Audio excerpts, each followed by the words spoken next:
Friends நேயர்களுக்கு வணக்கம். மக்களை சந்திக்கிறேன் அப்படின்னு சொல்லிட்டு விஜய் அவர்கள் மக்களை சந்திக்கிறேன் அப்படின்னு சொல்லிட்டு திமுகவை முழுக்க முழுக்க விமர்சிச்சு பேசுது, பொய்யான வாக்குறுதிகளை கொடுத்தது, அதே போல ஆதவர்ஜனா பேசுனது தவறா ரைட்டா இப்படின்னு விஜய் பற்றி தோலுரித்து காட்டுகிறார் பைல்வான் அவர்கள். வாங்க அவர் கூட நம்ம பேசலாம். வணக்கம் சார். என்னை வாழ வைத்துக் கொண்டிருக்கும் யூடியூப் சேனல் நேயர்களுக்கு நன்றியும் வணக்கமும். விஜய் சோஷியல் மீடியாவில் ஓப்பன் பண்ணாலும் சரி, எங்கே பார்த்தாலும் சரி, விஜய் விஜய் விஜய் அவர் இப்போ தான் ஹாட் டாப்பிக்காக இருக்கிறார். விஜய் பற்றி நிறைய பேச வேண்டியது இருக்குது. குறிப்பாக இன்னொரு விஷயம், ஜனநாயகன் படம் சென்னையில் நடத்தாமல், தமிழ்நாட்டில் நடத்தாமல், மலேசியாவில் போய் நடத்துகிறாங்க. என்ன காரணமாக இருக்கும்? ஏன் நடத்துகிறாரு? இங்கே இருக்கிற ரசிகர்களை ஏமாற்றிட்டு மலேசியாவில் போய் நடத்துறதுக்கான காரணம் என்ன? ஒன்று சன் டிவி, கலைஞர் டிவி. இப்போ இவர் இசை வெளியீட்டில் அங்கே நடத்தினா கண்டிப்பாக இந்த ரெண்டு டிவியில் ஏதாவது ஒரு டிவிக்கு தான் விற்கும். ரைட்ஸ் கேட்பாங்க. அப்போ தான் பாதுகாப்பு கொடுப்பாங்க. ஆனால் அவங்க டெலிகாஸ்ட் பண்ணாங்கன்னா வருமானம் கம்மியாக இருக்கும். ரெண்டாவது இது நடத்த விட மாட்டாங்க. ஏன்னா எலெக்ஷனுக்கு முன்னோட்டி வருது படம். இது டிசம்பர் 27 இசை வெளியீட்டுலா பண்ணியிருக்காங்க. ஸோ அவங்க தரப்புல இருந்து நிறைய எதிர்ப்புகள் வரும். அது இல்லாமல் பாதுகாப்பு தர மாட்டாங்க. இந்த பிரச்சனைக்கெல்லாம் வேண்டான்னு சொல்லி தான் அவர் மலேசியாவில் பாதுகாப்பு தர மாட்டாங்கன்னு நீங்க சொல்றீங்க. எப்படி இருந்தாலும் படம் இங்க தானே ரிலீஸ் பண்ணி ஆகும் சார். பாதுகாப்பு தந்து தானே சார் ரிலீஸ் பண்றது. இப்போ ரிலீஸ் பண்றதுக்கு தியேட்டருக்காரங்க ரிலீஸ் பண்ண போறாங்க. அப்போ கிரௌட் அதிகமாகல. அப்போ போலீஸ்காரங்க தானே பாதுகாப்பு தந்தாலும் கவர்மெண்ட் தானே அந்த பாதுகாப்பு உறுதிப்படுத்தணும். இப்போ படம் ரிலீஸ் பண்றதுனால எல்லா தேட்டர்லயும் சரி கிரௌடுன்றது அதிகமாக, நார்மலாகவே கிரௌடு அதிகமாக இருக்கும். இப்போ இவர் அரசியலை பற்றி பேசி திமுகவுக்கு ஒரு எதிரான ஸ்டாண்ட் எடுக்கிறாரு. அப்போ இருக்கும்போது இவங்க ரசிகர்கள் இன்னும் அதிகமாக தானே போவாங்க. அப்போ பாதுகாப்பு குறைபாடுன்னு ஒரு விஷயம் வரும்போது அரசு இதில் முழு கவனம் செலுத்தி பாதுகாப்பு அதிகரிக்க தானே செய்வாங்க. இல்லை, அந்த சமயத்தில் பாதுகாப்பு கொடுக்கலன்னா அரசு கெட்ட பேர் வந்துடும். அப்போ ஆடியோ லான்ச்சுக்கும் பாதுகாப்பு ஆடியோ லான்ச் விஷயம் வேற. ஏன்னா பணம் அவங்கள்ட்ட இருந்து மலேசியாவிலிருந்து ஏற்பட்ட பணம் வருது சார். அப்போ பணத்துக்காகத்தான் விஜய். சினிமாங்கிறதே பணத்துக்கு தான். அப்போ இதுல அரசியல்லாம் ஒண்ணுமே கிடையாது. பாதுகாப்பு குறைபாடு அப்படின்றதுலாம் பொய். இல்ல பாதுகாப்பு குறைபாடும் ஏன்னா இவங்க நடத்த விட மாட்டாங்க சார். ஆமா, ஏன்னா ஜனநாயக இசை வெளியீட்டு நடத்துறதுக்கு அரசு அனுமதிக்காது. அதில் 50,000 பேர் வருவாங்களா, 60,000 பேர் வருவாங்களாலாம் கணக்கு போட்டு சொல்லணும். அதுக்கு பாதுகாப்பு கொடுக்கணும். இதுக்கு பேசாமல் மலேசியா நடத்திட்டா பிரச்சனை இல்லை. அப்ப முழுக்க முழுக்க பணத்துக்காக தான், இது ஒரு பிசினஸா மாத்துறதுக்காகத்தான் அவரு. ஏன்னா இங்க இருக்கிறவங்க 14,000 ரூபாய் டிக்கெட். ஒரு டிக்கெட் குறைஞ்சபட்ச டிக்கெட் 2,500 ரூபா. எவ்வளவு வருமானம் வரும் பாருங்க. அப்போ முழுக்க முழுக்க பணத்துக்காகத்தான் இங்க மலேசியால போறாரு. படம் எடுக்கிறதே பணத்துக்காக சார். அதுல இருக்கு. இப்போ அவர் படம் 125 கோடி வித்துருக்கு. டிஸ்ட்ரிபியூஷனுக்கு கொடுத்துருக்காரு. முதல் தடவையா ரெட் ஜெயண்ட்டுக்கும் சன் பிக்சர்ஸுக்கும் அல்வா கொடுத்துட்டு வித்துருக்காரு. ஸோ டிஸ்ட்ரிபியூட்டர்ல அந்த விஷயம் சந்தோஷம் இருப்பேன். சரி, இது ஒரு புறம் இருக்க. ஜனநாயகம் படம் ஃபர்ஸ்ட் சிங்கிள் ஒன்று ரிலீஸ் ஆச்சு. அதுல அந்த சிஜிகள் காட்சிகள் எல்லாம் பண்ணும்போது கரூர்ல நடந்த அந்த கிரௌடை காமிச்சிருக்கிறாங்க அப்படின்ற ஒரு டாக் ஒன்று போயிருக்கு. ஆமா, அது ஜனநாயகம் படத்துல இடம்பெறுவதற்காக படப்பிடிப்பு நடத்தியிருக்காங்க. அது அவரே ஒத்துக்கிறாரு. இல்ல, அவர் ஒத்துக்கலையே, படப்பிடிப்பெல்லாம் நடத்தவே இல்லை. இல்ல, அது போய் படைப்பு நடத்திருக்காங்க. அதுக்கான படம் வரும்போது பாருங்களேன். அப்போ அது முழுக்க முழுக்க ஒரு செட்டப் தான். இல்ல, அதாவது 2 in 1. பிரச்சாரத்துக்கு பிரச்சாரம், ஷூட்டிங்க்கு ஷூட்டிங். அப்போ அந்த கிரௌடை ஏத்தணும். அதுக்காகத்தான் ஒரு லேட்டா வந்ததுக்கும் இங்க எடுத்துக்கொள்ள முடியுது. இருக்கலாம், அதுல என்ன இருக்கு. கிரௌடு பொதுவாக அவருக்கு அதிகமா இருக்கும். ஸோ அவரு இப்போ ஷூட்டிங் எடுத்தது அந்த கிரௌடுக்காகவும் இருக்கலாம். இதுக்கப்புறம் பார்த்தீங்கன்னா மக்களை சந்திக்கிறேன், உள்ளரங்கில் மக்களை சந்திக்கிறேன், கரூர் சம்பவத்துக்கு அப்புறம் மக்களை சந்திக்கிறேன்னு சொல்லிட்டு காஞ்சிபுரத்தில் சொல்லி ஒரு மீட்டிங் ஒன்று போட்டார். இதில் முழுக்க முழுக்க திமுகவை தான் டார்கெட் பண்ணுறாரு. அறிஞர் அண்ணாவை கூட எடுத்துக்கிறாரு, எம்ஜிஆரும் கூட எடுத்துக்கிறாரு. ஆனால் அவங்களுடைய கொள்கையின்படி விஜய் அவர்கள் நடந்துக்கிறாரா? முதல்ல ஆதவர்ஜனா வச்சுக்கிட்டு அவர் எப்படிங்க ஊழல் ஒழிப்பாரு? அவரே லாட்டரியில சம்பாதிச்சவர். எத்தனை பேர் லாட்டரியில செத்து போயிட்டாங்க. ஆமா, ஜெயலலிதா அம்மா அதை தடை பண்ணாங்க. ஆமா, அதனால தமிழக தடை பண்ணிருக்கு. அப்படி இருக்கும்போது ஆதவர்ஜனாவை பக்கத்துல வச்சு அவனே ஊழல் மொத்த உருவம் அவன் தான். அவர் இல்லாத கட்சி ஏதாவது இருக்கா? இல்ல. ஏன் இதே கட்சியை விட்டு எப்போ போவாருன்னு சொல்ல முடியாது. கண்டிப்பா அவர் யாருடைய ஸ்பையா கூட இருக்கலாம். அவரை வச்சுக்கிட்டு இவர் எப்படி அவர் பாஜகவுடைய ஸ்பை தான் அப்படின்னு சொல்லிட்டு ஒரு கருத்து இருக்கு. இருக்கலாம். அவன் லூஸ் மாதிரி பேசிக்கிட்டு இருக்கான் அந்த ஆளு. ரவுடியில் கொண்டுட்டுமா இப்படிலாம் பேசலாமா அரசியல் தலைவன்? முதல்ல ஒரு அரசியல் தலைவனுக்கு உரிய ஒரு ஒரு பேச்சே அவர்கிட்ட இல்லை. நியாயப்படி பார்த்தா தமிழக அரசு அவர் உடனே தூக்கி உள்ளே போட்டுக்கலாம். ஏன் விட்டு வச்சிருக்காங்கன்னு தெரியல. விஜய் அவர்கள் ஏன் சார் கட்சியை விட்டு நீக்காம வச்சிருக்காரு? அவ்வளோ பேச்சு பேசி அவருக்கு அரசியல் முதிர்ச்சி இல்லைங்க. அரசியல் இல்ல பண சப்போர்ட்டுக்காக வச்சிருக்காரு, ஃபண்டுக்காக. ஃபண்டு கொடுத்துக்கிட்டு இருக்காருங்கிறது வேற விஷயம். ஆனால் இப்போ ஃபண்டு வர்றதுக்கு வாய்ப்பு இல்லை. ஏன்னா அவங்க மாமனார் வீட்டில், அதாவது லாட்ரிக்காரர் வீட்டில் சொல்லியாச்சு, அவருக்கு எங்கள் குடும்பம் சம்மந்தம் இல்லை, பூராத்தையும் ஒழிச்சிட்டாரு, எங்கள் பணத்தை பூரா சீரழிச்சு அந்த ஆள் தானே அவன் மச்சான் கூட சொல்லி. கண்டிப்பா சார்லஸ் மார்ட்டின் சொல்லி. ஆமாம். அதனால இவர் அதிகமான முன்ன கொடுத்துருக்கலாம் கொஞ்சம் கொஞ்சம், இப்போ அவ்வளோ அவரால் எடுக்க முடியாது. ஓகே. இப்போ விஜயோட ஸ்பீச் பார்த்தீங்கன்னா நிறைய தடுமாற்றங்கள் இருக்கு அங்கே பேசும்பொழுது. இந்த தடுமாற்றத்துக்கான காரணம் என்ன நினைக்கிறீங்க? அவருக்கு நான் தான் சொல்லிட்டேன்ல, அவருக்கு ஆலோசகர்கள் யாரும் கிடையாது. அரசியலில் எம்ஜிஆர் எப்படி ஜெயிச்சாரு, அண்ணா எப்படி ஜெயிச்சாரு, கலைஞர் எப்படி ஜெயிச்சாரு, ஜெயலலிதா எப்படி ஜெயிச்சாருங்கிற ஒரு வரலாறுலாம் அவருக்கு தெரியாது. யார் எப்படி வந்தா. இப்போ ஜெயலலிதா வந்து அதிமுக கொள்கை பரப்பு செயலாளராக இருந்து அரசியலை நல்லா முழுமையாக கற்றுக்கிட்டு வந்துச்சு. அது மட்டும் இல்லை, துக்ளக் பத்திரிகையில் அவர் அரசியல் கட்டுரைகள் எழுதினார். அதை பார்த்து தான் எம்ஜிஆர் வந்து நீ நம்ம கட்சிக்கு வான்னு கூப்பிட்டாரு. அது நிறைய பேர் தெரியாது. அப்போவும் உங்கள் அண்ணாயிசம் புக்கை கொடுங்க, அதுக்கப்புறம் தான் நான் கட்சிக்கு வருவேன்னு சொல்லி சேர்ந்தவங்க ஜெயலலிதா. அதே மாதிரி எம்ஜிஆர் திமுக பொருளாளர் இருந்தார். அப்போ திமுக பொருளாளர் இருந்தது மட்டும் இல்லாமல் ஒரு 3 படங்களுக்கு கூட 2 படங்களுக்கு கூட டூர் போவார் எல்லாருக்கும். ஸோ மக்களுடைய பல்ஸை தெரிஞ்சுக்கிட்டு தான் அவர் படம் எடுத்தார். சக்ஸஸ் அதான், மக்களுடைய பல்ஸ் அவருக்கு தெரியும். அதே மாதிரி இப்போ அரசியல் கட்சி ஆரம்பித்த பிறகு தினமும் பத்திரிகையாளர் சந்திச்சார். ஏன்னா கல்யாண சுந்தரம், பாலதண்டா எல்லாம் கூட இருந்தாங்க. அரசியல்லாம் இதான்னு சொல்லி அவர் கற்றுக் கொடுத்துக்கிட்டே இருந்தாங்க, அவரும் கற்றுக்கிட்டார். ஓகே. அதே மாதிரி பத்திரிகையாளர்கிட்ட ஓடவும் இல்லை, ஒடியும் இல்லை. இது ஏதாவது இருக்க விஜய் இது வரைக்கும் பத்திரிகையாளர் சந்திக்கவே இல்லை, சந்திக்க மறுக்கிறார். ஏன்னா ஏதாவது கேள்வி கேட்டு மாட்டிக்கிட்டே போச்சு இல்லையா, ஸ்கிரிப்ட் எழுதி கொடுக்க மாட்டாங்க. அதனால இவங்க என்ன கேள்வி கேட்குறாங்கன்னு அவர் தெரியாது. அதனால் அவருக்கு அந்த முதிர்ச்சி இல்லை. அந்த அவருடைய பேச்சு பூரா அரசியல் முதிர்ச்சி இல்லை, தப்பான வாக்குறுதிகள், பொய்யான வாக்குறுதிகளை கொடுக்குறாரு. இப்போ அடுத்துதான் அதுதான் சார் கேட்க போறேன். நிரந்தர வீடு தருவேன், வீட்டுக்கு ஒரு பைக், எங்களுடைய இலக்கு காரு தான், ஆனா இப்போதைக்கு பைக்கு, அதே போல எல்லாரும் பட்டப்படிப்பு படிக்கணும் அப்படின்னு சொல்லிட்டு வாக்குறுதிகளை கொடுக்குறாரு. இது சாத்தியமா நடைமுறையில? ஏங்க, அனைவருக்கும் சொந்த வீடுங்கிறது தமிழ்நாட்டில் சாத்தியம் இல்லை. இடம் எங்க இருக்கு? இடம் இருந்ததா நீ கொடுப்ப? சுடுகாட்டிலேயே புதைக்கிறதுக்கு இடையில எரிக்க சொல்றாரு. சொன்ன மாதிரி நீங்க சொன்ன மாதிரி சுடுகாட்டிலேயே, அதாவது இடுகாட்டுல புதைக்கிற இடம் இல்லையா. முன்னெல்லாம் சொல்லுவான், எப்படியும் எனக்கு 6 அடி இடம் இருக்குடா அது கிடையாதுப்பா, எல்லாம் எரிப்பு தான். அப்படிப்பட்ட சூழ்நிலையில் நீ எப்படி ஒவ்வொருத்தருக்கும் வீடு கொடுப்ப சொல்லு? அது மட்டும் இல்லை, காசு எங்கே இருக்கு? இப்போ அந்த நிலத்தை வெளியே இருந்து வாங்கி கொடுக்கணும், அது கவர்மெண்ட்டில் காசு. அது ஏற்கனவே தமிழ்நாடு கவர்மெண்ட்டு சம்பளம் கொடுக்குறதுக்கே டான்ஸ் ஆடிட்டு ஓடிட்டு இருக்கு, ஏதோ ஒப்பேத்திக்கிட்டு இருக்காங்க. அவர் இப்படி சொன்னால் சரி. இப்போ எங்கள் வாடகை வீட்டில் இருக்கவங்க கூட பைக் வச்சுருக்கான். கண்டிப்பாக இன்னைக்கு ஒரு எந்த தொழில் செஞ்சாலும் அவன் பைக் வச்சுருக்கான்.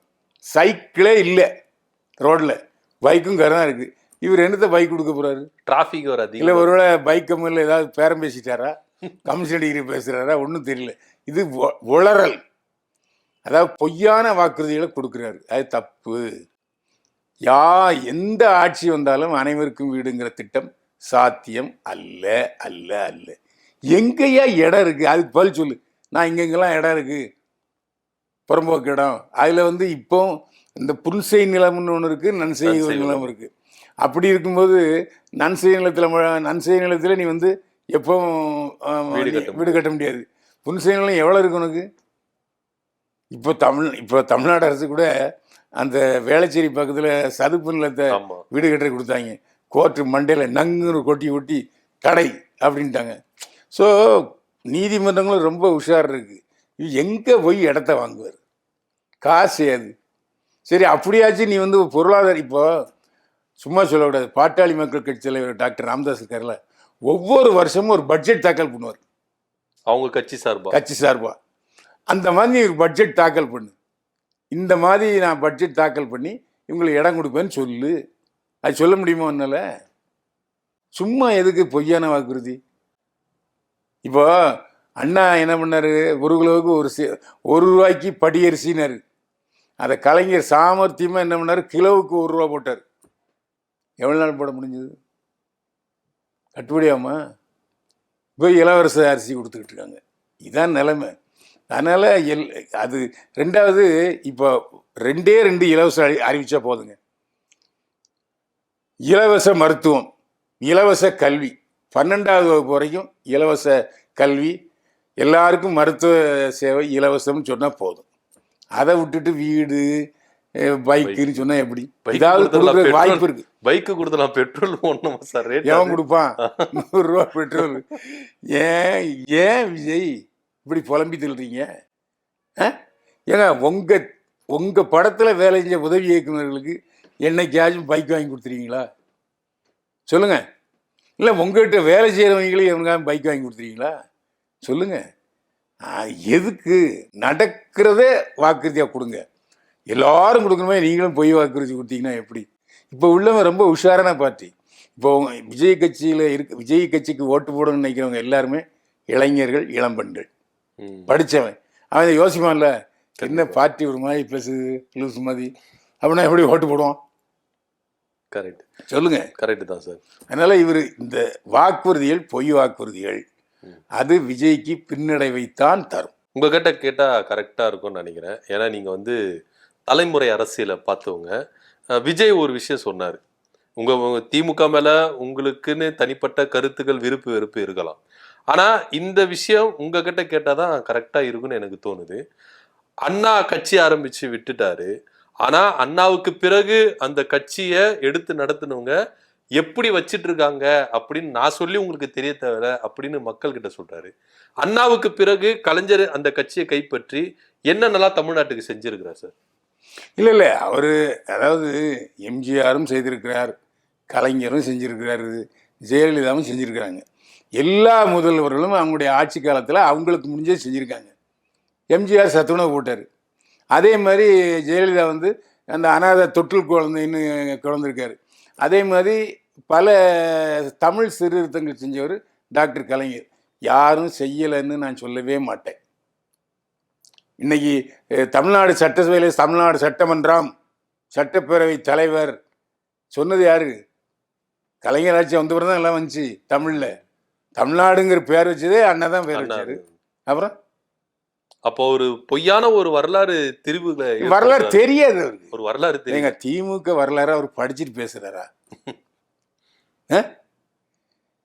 அண்ணாவே கூட்டணி அமைச்சுதான் ஜெயிச்சாரு. இன்னைக்கு பாருங்க, காங்கிரஸ் அண்ணா திமுகவோட கூட்டணி ஐவர் குழு அறிவிச்சாச்சு. திருமாவளவன் அதே மாதிரி சொல்லிட்டாரு. இப்ப போச்சா? இப்போ ஏடிஎம்கே பிஜேபி இருக்கு. இப்ப 3வது அணியாத்தான் இவர் நிக்கணும். ஆனா இவரை நம்பி வரதுக்கு யாருமே தயாரா இல்லையே. 3வது அணி ஆரம்பிச்சாலும் நான் ஏற்கனவே சொல்லியிருக்கிறேன்னு நினைக்கிறேன். அதாவது கேப்டனை ஒரு இடம் எல்லாரும் உசுப்பி விட்டு, எல்லாரும் யாரு, வைகோ, கம்யூனிஸ்ட் கட்சிங்க, திருமாவளவன் எல்லாம் சேர்ந்து உசுப்பி விட்டு நீங்க தான் முதல்வர்னு சொல்லி 3வது அணியா போட்டிட்டாங்க. அதாவது கலைஞர், ஜெயலலிதா.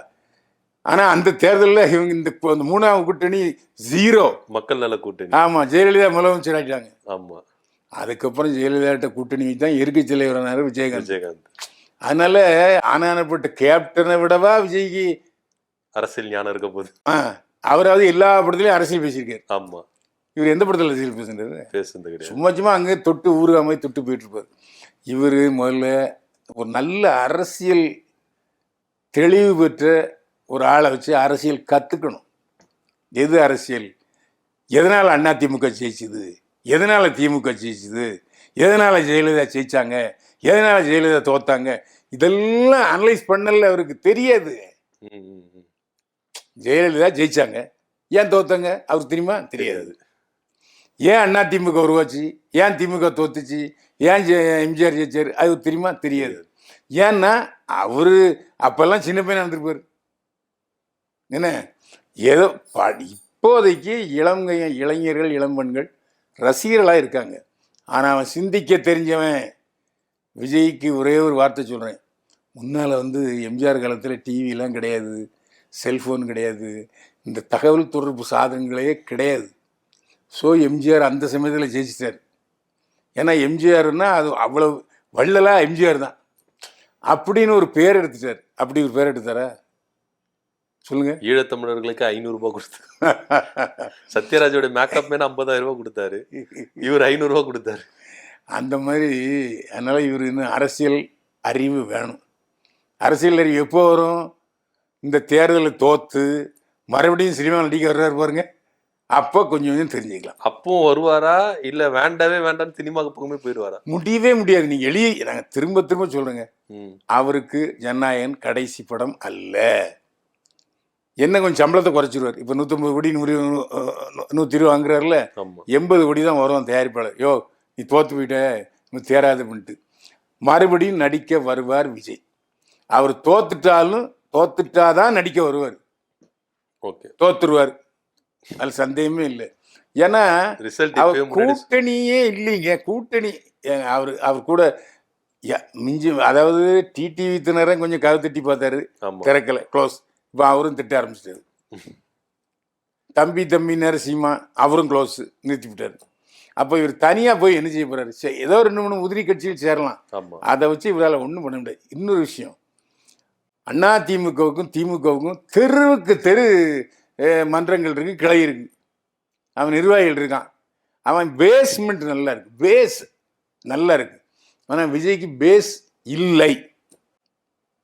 ரெண்டாவது, அவங்க வந்து துணிச்சலாக இப்போ ஜெயிலுக்கு போவாங்க, போன பிறகு எதிர்கொள்வாங்க. ஆமாம், இவங்க பாருங்க, அது அவன் 2 பேரும் ஓடிச்சான், தலைமுறை ஆகிட்டான். ஓடிட்டு மாவட்ட செயலாளராக தான் கை காட்டினாங்க.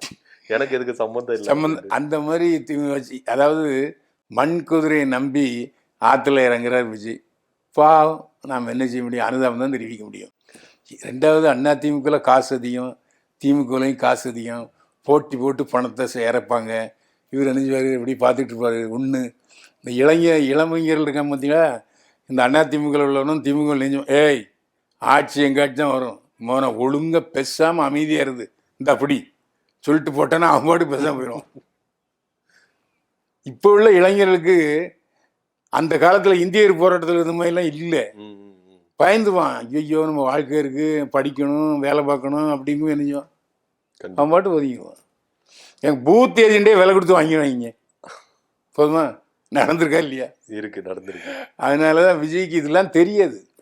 சரி, அடுத்தபடியா நிறைய குழப்பங்களை இருக்காரு விஜய்.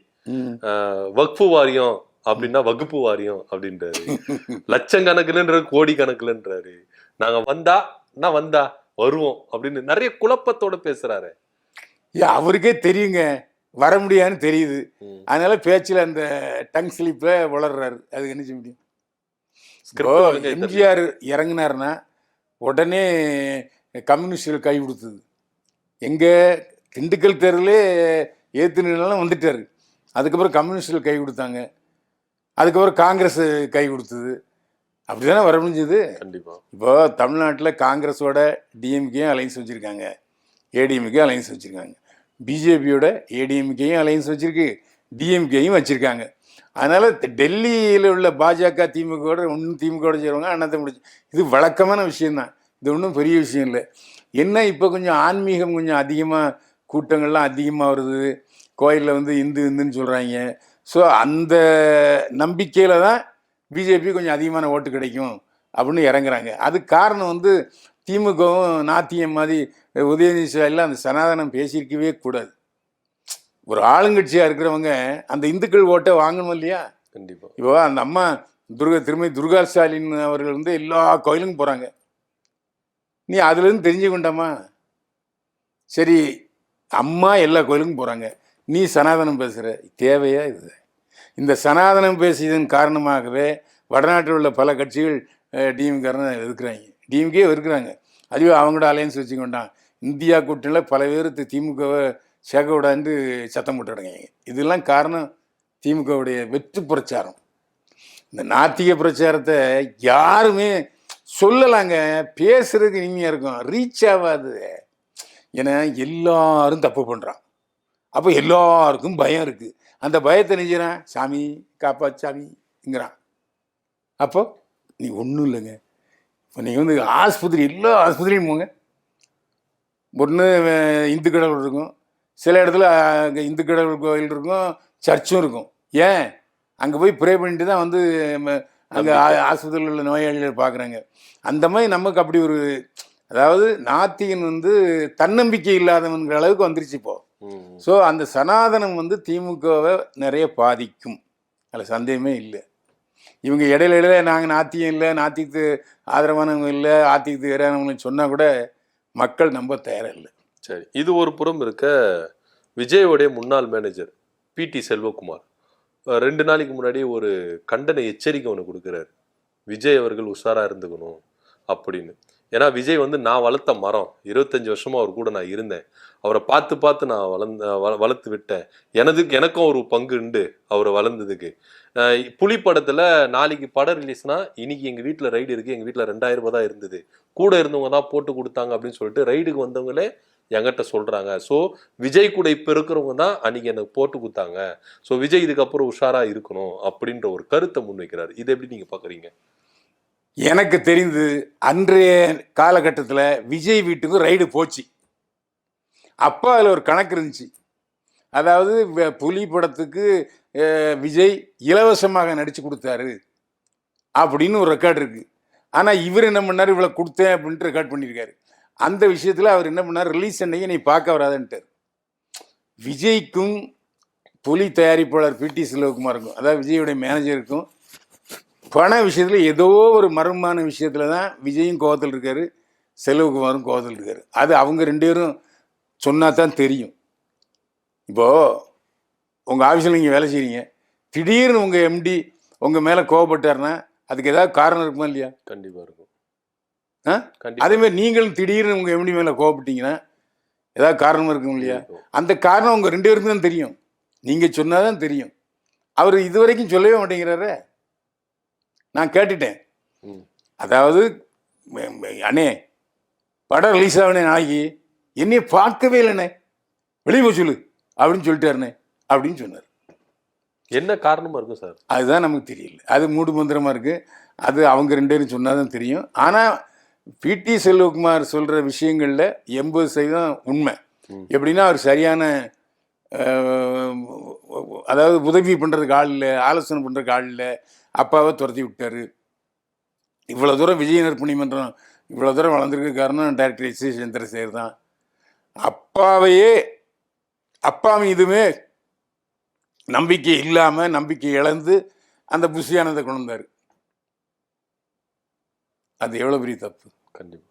அப்புறம் குட்டி ஸ்டோரி ஒன்று சொல்கிறார், விஜய் தான் எல்லாருக்கும் குட்டி ஸ்டோரி சொல்லுவார், நான் விஜய் ஸ்டோரி சொல்றேன். ஆமா, அந்த குட்டி ஸ்டோரி நானும் கேட்டேன். கேட்டீங்களா? அதை பத்தி உங்களோட கருத்து என்ன சார்? இல்ல, அதாவது அவர் நல்ல எண்ணத்துல சொல்றாருங்க. பிடி செல்வகுமார் விஜய் சரியான பாதையில போகல, தவறான பாதையில பயணிக்கிறாருங்கிற தெளிவா சொல்றாரு, அவ்வளவுதான். இதை இந்த ஆளு கேட்கவே மாட்டான், யாரு விஜய் கேட்கவே மாட்டாரு. ஆனா எனக்கு தெரிஞ்சு நிறைய சிரமப்பட்டார், விஜயை வளர்க்கறதுக்காக நிறைய சிரமப்பட்டார். அது பல விஷயங்கள் என்கிட்ட சொல்லியிருக்காரு, அது சொல்ல வேண்டானேன்னு இருக்காரு. அதாவது பல சிக்கலான சூழ்நிலையில், இக்கட்டான சூழ்நிலையில் விஜயை கொண்டு வர்றதுக்கான முயற்சி நிறைய வந்துச்சு. அதில் சமயத்தில் அஜித்தை ஓவர்டேக் பண்ணிட்டாங்க, அதை அப்படியே பேலன்ஸ் பண்ணி அஜித்தை ஓவர்டேக் பண்ண வச்சு விஜயை எல்லாம் உதவுனது பிடி செல்வகுமார். அதில் எந்த சூழ்நிலையும் இல்லை. ஆனால் அவ்வளவு செஞ்ச பிடி செல்வகுமார் மேலே கோவப்படுறாரு விஜய்னா அது என்ன காரணம்? கூட இருந்த 2 பேர் தான் காரணம் இருக்கலாம். அதான் ஒரு பிடி செல்வகுமார் சொல்றதே அதுவாக தான் இருக்கு. ஏன்னா பிடி செல்வகுமார் விஜய் கூட இருக்கும் பொழுது பல இறக்கங்களும் வந்திருக்கு, ஏற்றமும் வந்திருக்கு. அந்த டைம்ல அவர் கூட இருந்திருக்காரு. இவங்க சொல்ற 2 பேரும் உள்ள வந்த பிறகு விஜய் டாப்ல தான் இருந்திருக்கிறார்.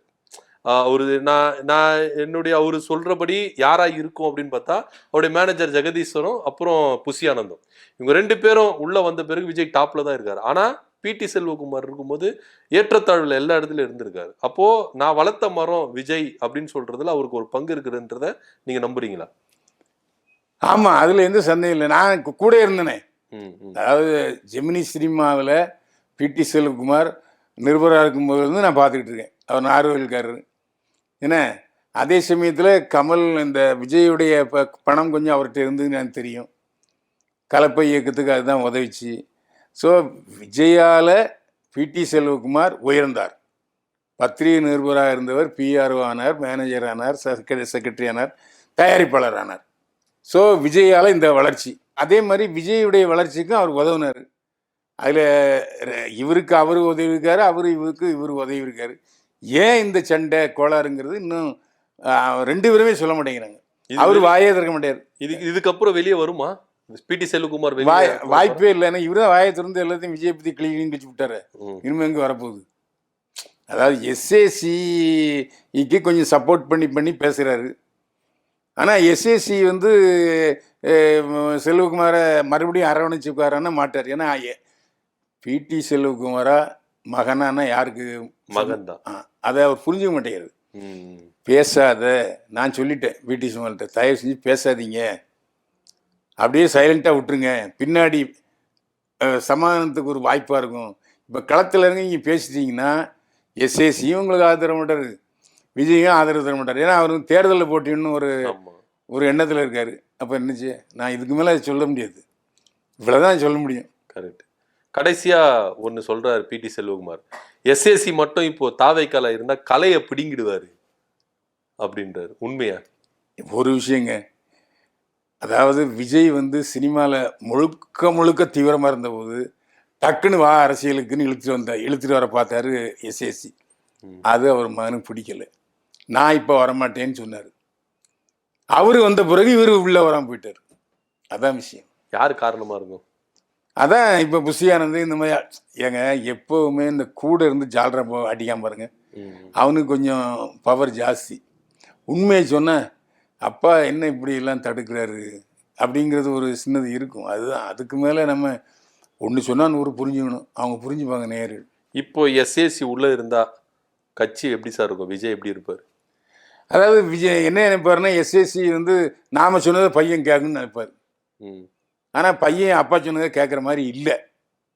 அப்போவும் இந்த இது வந்துக்கிட்டே இருக்கும். ஏன்னா நல்ல கட்டுங்க, முதல் 3 படத்துக்கு என்கிட்ட இருந்து கதை கேட்டார் விஜய், 4 படத்துக்கு நான் தனியாக கேட்டுக்கிறேன்ட்டார். அதே மாதிரி நான் எஸ்ஏ சந்திரசேகர் மகன் விஜய்ங்கிறது போய் விஜயோட அப்பா எஸ்ஏசின்னு மாறிட்டு அப்படின்னாரு. அப்போது மகன் சொல்கிறத பாலிசாக ஏற்றுக்கிட்டு அப்படி போயிருந்தாருன்னா இந்த பிளவு வந்திருக்காங்கிறது என்னுடைய கருத்து. ஓகே சார், நிறைய கேள்விகளுக்கு விடைகளை நீங்கள் பகிர்ந்தீங்க. ரொம்ப நன்றி சார். மீண்டும் சந்திப்போம். வாழ்க வளமுடன்.